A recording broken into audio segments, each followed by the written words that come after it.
갖춰져 있었습니다만은 1991년 북쪽에 계시던 연구 고모님이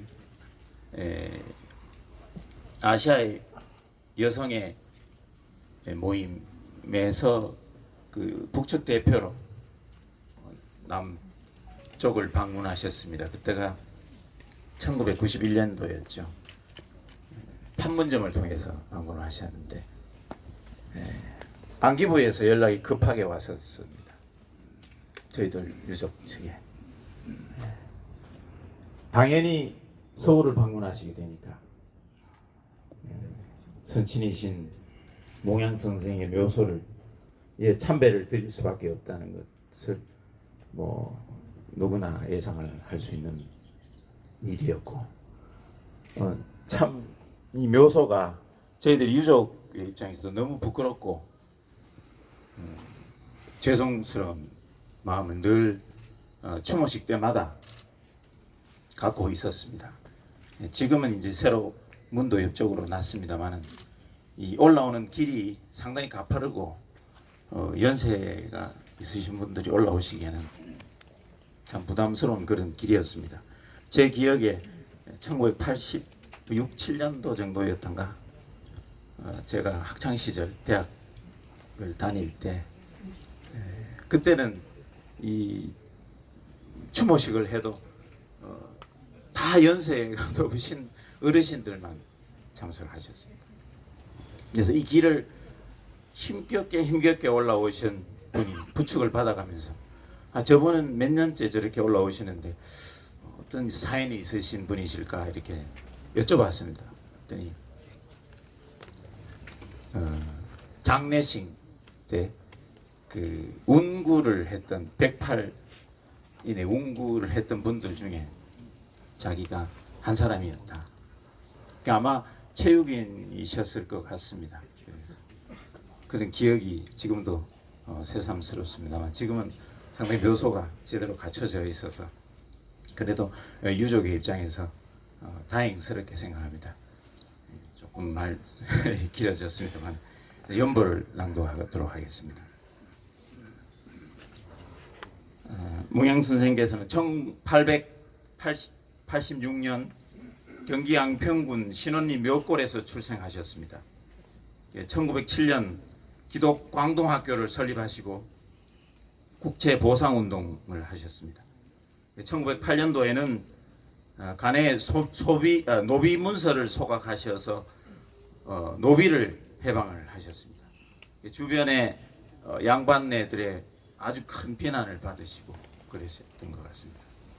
1911년도에 YMCA에서 청년운동을 전개를 하셨고 1912년도에는 YMCA 야구팀을 이끌고 일본을 원정하셨습니다. 1914년도는 그 한 해 전에 저에게는 할아버지가 되십니다만은 근농 여운자 홍자 되시는 할아버지니 이제 몽양 선생으로 봤을 때는 하나뿐인 동생이셨죠. 먼저 미국으로 보내시고 전답을 다 정리를 하시고 당신은 14년도에 중국을 망명하시게 됩니다. 그래서 상해를 거쳐서 남경 금능대학 영문과를 입학하시게 됐습니다. 사실은 여기서 신학 쉽게 그 비자가 나오지 않았습니다. 총독부에서도. 하지만 이제 신학을 전공해서 전도사가 되겠다는 그런 이야기로 설득이 돼서 비자가 나오고. 사실은 이 금능대학에는 그 기독교 계열의 대학이었지만 신학과가 없었습니다. 그래서 영문과를 입학하시게 됐습니다. 1919년도에 정확하게는 18년도에 신한청년당을 조직하시고 19년도에 우사 김규식 선생을 파리 강화회의에 파견하시고 28 동경에 있었던 28 독립선언 그리고 국내 3.1 만세 운동을 기획 주도하셨습니다. 그 이후 상해 대한민국 임시정부 수립을 주도하시고 1919년 11월 달에 일본 도쿄 제국 호텔에서 그 유명한 연설을 기자회견을 하셨습니다. 조선 독립의 당위성을 주장하시고 엄청난 그 문제 사실은 그 파문이 일었죠. 동경에서 적지에서. 그래서 결국은 그 하라 내각이 총사퇴하는 상황까지 가게 됐습니다. 1922년도에는 모스크바 극동 피안박 민족대회에 참가하시고 레닌, 트로츠키로부터 조선 독립의 지지를 확인하셨습니다. 1929년도에 상해에서 야구장에서 경마장에서 야구 경기를 구경하시다가 일본 경찰에 체포돼서 압송돼서 국내에서 3년간 투옥되셨습니다. 1933년도에 졸업하시고 조선중앙일보 사장을 역임하셨습니다. 1938년도에는 송기정 선수 일장기 말소 사건 를 주도하시면서 신문사가 폐간하시고 사장에서 물러나시게 되셨습니다. 1942년도에는 2차 투옥이 되시고 이때 태평양 전쟁이죠. 이게 이제 일본이 참전하게 되고 이 저당이 미국과의 싸움에서 점점 불리하게 되는 상황을 동경 일본을 자주 드나드셨기 때문에 그 상황을 잘 국제 정세를 잘 인식을 하셨기 때문에 일본의 패망을 예견하시고 이런 얘기들이 전달이 되는 과정에서 아마 투옥이 되신 것 같습니다. 1944년도 식민 일제 치하에 모든 독립운동 단체, 독립운동가들이 다 지하로 숨게 되는 그 상황에서 1944년도에 조선 건국동맹을 결성하시고 해방을 준비하시게 됩니다. 1945년도 해방이 되면서 총독부로부터 치안권을 이양받으시고 바로 조선 건국준비위원회를 결성하셔서 위원장으로서 활동을 하시게 됩니다. 1946년도에 참반탁의 혼란기에 좌우합작위원회를 구성하시고 통일정부 수립을 위해서 마지막까지 진력을 하십니다. 김규식 선생님과 같이 활동을 하셨죠. 안타깝게도 1947년도 당신이 그토록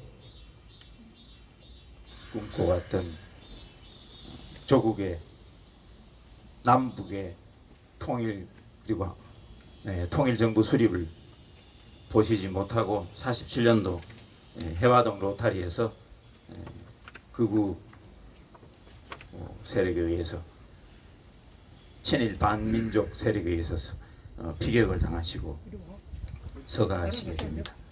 2008년도가 돼서 사실은 2008년도에 지금 건국훈장 대한민국장이 추서된 걸로 되어 있습니다만 2005년도에 건국훈장 대통령장이 먼저 되셨습니다. 그리고 한 인물에 대해서 국가에서 두 번째에 이 훈장이 나오게 되는 일이 사실은 있었습니다. 2005년도에는 노무현 정부 시절에 제가 여기 우리 사업회에 계시는 여상화 이사님과 같이 보훈처를 방문해서 서원을 신청하고 하는 그 과정이 지금도 생생하게 기억이 납니다만은 그 이전에는 두 차례 세 차례에 걸쳐서 서원을 신청했습니다만 보훈처에서의 대답은 너무나 잘 알고 뭐 이렇게 자료를 준비를 해오지 않으셔도 너무 잘 압니다만은 심사를 할 수가 없습니다. 그 전 정권에서는 심사가 계속 보류가 됐었습니다. 근데 노무현 정부가 들어서고 우리 반쪽의 독립운동사에 대해서도 이제 우리가 평가해드릴 만큼 사회가 성숙되지 않았느냐. 물론 북쪽으로 올라가서 북쪽 정권 수립에 기여하신 분들은 좀 예외를 하더라도 독립운동의 수단으로 사회주의 공산주의를 하셨던 그분들의 그 역사, 그 공적은 우리가 정당하게 평가를 해드릴 때가 되지 않았느냐. 이 말씀이 계시고 나서 2004년도 말에 보훈처에서 이걸 받아주시고 심사가 있었습니다. 심사가 있었지만 보통의 경우 보훈처에서는 그 당신의 어떤 이런 공적보다 조금 더 후하게 훈장이 나오는 게 보통의 경우라고 그랬습니다. 그런데 몽양 여운형의 경우는 경론이 벌어졌었습니다. 1차 심사, 2차 심사, 합동 심사까지 거치게 되는데 그 세 단계 과정을 거치면서 경론이 벌어지고 물론 그 당시만 해도 뉴라이트의 역사학자들이 주도하던 그런 뭐 요즘도 모르겠습니다만 역사학자 수적으로는 적을지 몰라도 그분들이 친일파다, 공산주의자다 이렇게 표명하고 그래서 경론이 벌어지고 그 당시에 그 위원장이 제가 기억하기로 신용화 서울대 명예교수님이셨는데 기자회견을 하셨습니다. 마지막에 한 번도 전례가 없었던 일인데 무기명 투표를 했습니다. 그래서 결국은 타협을 한 겁니다. 최고훈장 1등급 대한민국장이 나와야 됨에도 불구하고 2등급인 대통령장으로 서로 이렇게 뭐 합의를 했던 거죠. 암암리에. 그래서 대통령장이 나오게 됐습니다. 나오게 됐는데 2005년도에는 저희들 유족들이 3.1절 행사에서 수령을 거부했습니다.